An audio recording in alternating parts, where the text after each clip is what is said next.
Nous sommes dans un des temples du cinéma camerounais, un cinéma auquel Canal d'Or a accordé une place de choix au fil des années. Réalisateurs, acteurs, au cœur de chaque acte, ont vu leur travail récompensé. Ils vous font rêver au travers du petit écran. Ils ont représenté le Cameroun dans le monde sur des écrans géants. Le 7e art camerounais est en plein essor et les Canal d'Or récompensent ces efforts. Je vous propose déjà un rappel d'il y a 2 ans. Retrouvons les visages des cinéastes primés lors de la 11e édition. Le cinéma occupe une place non négligeable dans la cérémonie des Canal d'Or depuis la première édition jusqu'à l'acte 11. Antoinette Ngondengue, encore appelée Monica, est nominée depuis 2008 et 2 fois lauréate comme meilleure comédienne. Ici son sacre lors de l'acte 11 au Palais des Congrès de Yaoundé. Attention, les cœurs battent.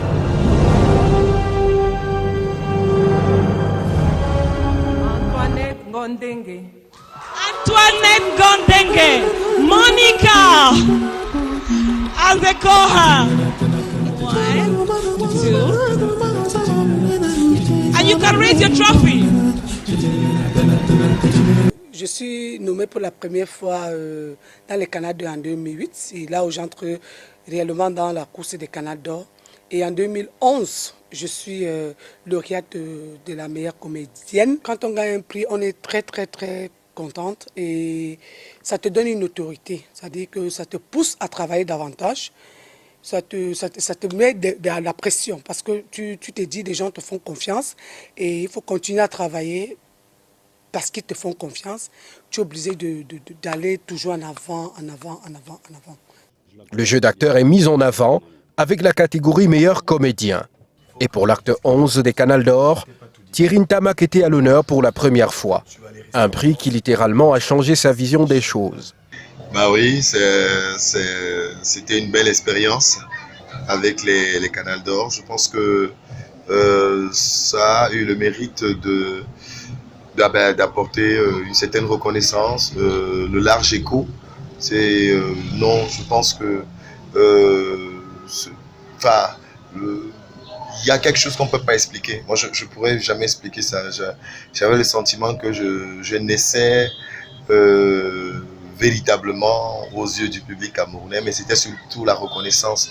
Vous savez, quand vous rencontrez des problèmes comme la piraterie qui est ambiante, les manques de salles de cinéma, le manque d'aide à la production locale, vous avez du mal à payer vos acteurs, vos techniciens.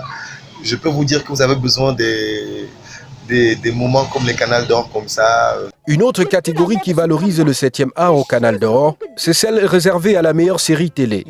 La Reine Blanche de Ebenezer Kepombia avait retenu l'attention du public et du jury. C'est une fierté personnelle, c'est une fierté familiale, c'est une fierté même nationale aussi, déjà que c'est un trophée national.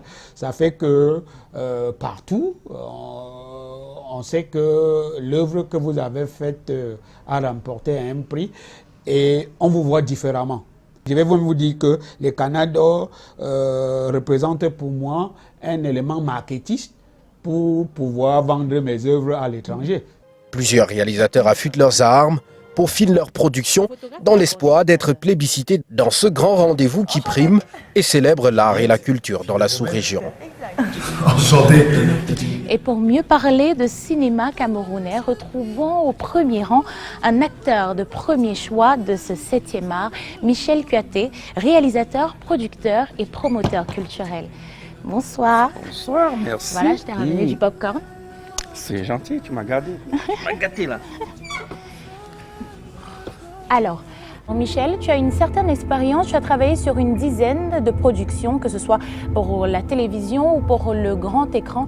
Dis-nous, les Canal d'Or, selon toi, l'apport dans le monde du cinéma camerounais. Les Canal d'Or, et pendant qu'on y est, notre séance cinéma commence, tant mieux, parce qu'on parle cinéma. Les Canal d'Or, l'apport dans l'évolution du cinéma camerounais, ce n'est plus à démontrer. Il faut dire que ça a été une vitrine par laquelle beaucoup d'acteurs de cinéma, que ce soit des réalisateurs, que ce soit des producteurs, que ce soit des acteurs au sens propre du terme, sont passés et ensuite ont brillé à travers le monde. Je pense qu'on ne va pas venir ici démontrer ce que les Canals d'Or ont apporté dans la carrière de Benezek Kepombia, de Thierry Roland Tamac, de tous les autres, de Mamiton, de Monica, et ainsi de suite. Donc, les Canals d'Or ont contribué fortement à donner une certaine notoriété au cinéma et au cinéma camerounais, surtout le cinéma du petit écran. D'accord. Alors toi qui as eu la chance de côtoyer les grands cinéastes à l'étranger, quel est ton regard sur l'évolution du cinéma local? L'évolution du cinéma local, vraiment, ça a pris du temps, mais c'est en train d'avancer. Je veux dire, le cinéma local, le cinéma camerounais est en train d'avancer. Nous avons pleuré pendant des années des salles, par exemple. Nous sommes là dans une somptueuse salle de cinéma qui est camerounaise à 100%. Ça veut dire que les choses avancent. Sur le plan de la qualité de la production, sur le plan de la qualité technico-artistique des films, ça avance petit à petit. Ce n'est peut-être pas encore le top des tops, mais on ne va pas construire voilà, en un jour. Petit à petit, les choses s'améliorent. Les nouveaux talents se dévoilent. Les anciens essaient d'encadrer les jeunes et à travers le monde, à travers les festivals, à travers les chaînes de télévision africaines et panafricaines et mondiales. Les chaînes notamment Canal 2 International. Notamment Canal 2 et d'autres chaînes panafricaines. On voit effectivement comment les talents cinématographiques camerounais se déploient. Alors, chers téléspectateurs, vous restez des nôtres. Nous, on termine notre séance et juste après, on vous conduit dans les coulisses. Mes attentes pour le Canal d'Or seraient que les trophées aillent aux plus méritants. For the Canal d'Or this year, I'm expecting that for the one this year, there should be transparency. That is, there should be no corruption. That to give it to somebody who deserves it. And at least the prize should be a bit encouraging. It should be a type that can encourage somebody to like motivate the person so that at least. Cette fois-ci, je trouve qu'il y a certaines améliorations qu'il faut faire. Impliquer tous les artistes. J'ai juste quelques soucis avec l'organisation. Le premier concerne les temps. Auparavant, ça se passait une fois par an et après, c'est passé une fois après les 2 ans. Donc, je crois qu'il faut regarder ce problème-là. Une fois par an, ça permet aux gens de mieux regarder et d'apporter leurs avis en temps réel.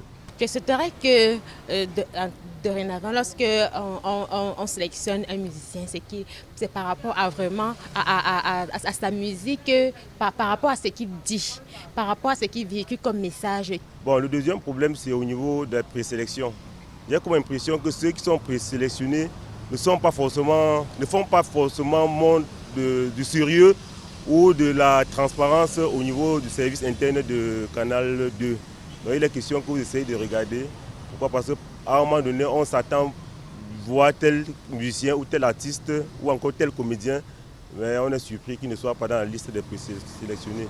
Je dirais que mes attentes pour ce Canal d'Or de cette année, en fait, j'aimerais revivre la scène que nous avons vécue l'année dernière avec certains artistes comme celui qui chante Joue-moi le Mendiant, qui nous a fait vibrer quoi, avec les larmes qui coulaient pendant qu'on lui remettait son award. Et cette année, je souhaiterais par exemple qu'il y ait du live, vous voyez, que les artistes puissent jouer en live parce qu'avec ça on a un peu plus... Il faut laisser le temps aux artistes qu'on a l'habitude de voir de parler au public. Les artistes, on les voit s'exprimer sur scène, mais on aimerait bien les entendre dire un mot, 2 mots au public. Et encourager aussi de donner leur histoire, comment est-ce qu'ils ont évolué dans leur cursus pour arriver au niveau où ils se trouvent actuellement, au point d'avoir une récompense. Moi, j'aimerais que le méritant soit choisi par les votes. Que les membres du jury favorisent, donc ils mettent beaucoup plus de pourcentage d'accent sur les votes. Là, au moins, quelqu'un sait que non, ma voix compte. Et aussi, j'ajouterais que les awards qu'on remet aux artistes soient un peu à la hauteur de leur rendement, quoi. Un petit tour dans l'orfèvrerie. C'est ici que se peaufinent tous les détails de la construction de l'acte 12 des Canals d'Or. Ils sont vêtus de noir, les membres de ce comité restreint, justement parce que ce sont eux, les hommes de l'ombre. Chacun a son rôle. Il y a ceux en charge de la communication, ceux qui ont la responsabilité des artistes et du côté artistique, entre autres. Et chaque édition de Prélude, nous nous ferons le devoir de nous introduire dans ce cercle d'idées où les débats sont très souvent houleux. Oui, parce que quand il s'agit d'or, les regards sont sérieux. Bon, ici on parle des innovations de l'édition 12. Joyce, un mot sur le but de cette réunion. Alors aujourd'hui, c'était pour faire un plan global. Vous savez, l'organisation a plusieurs commissions. Chacun travaille depuis des mois pour le bien de Canal d'Or. Et cette réunion a permis de réunir les commissions et que chacune des commissions étale un peu ce qui a déjà été fait et à quel niveau nous en sommes. Parce que comme vous le savez, le lancement c'était il y a 2 jours, le lancement officiel avec le public. Et puis cette fois encore, il y a beaucoup de surprises.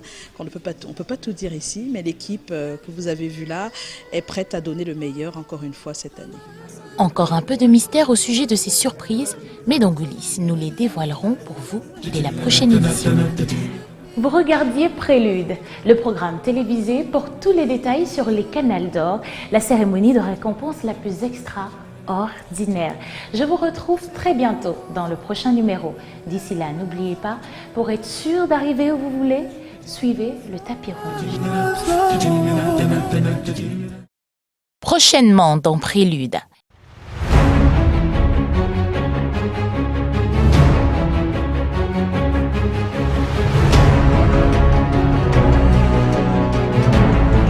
L'équipe de Prélude l'a enfin reçu, la liste des nommés.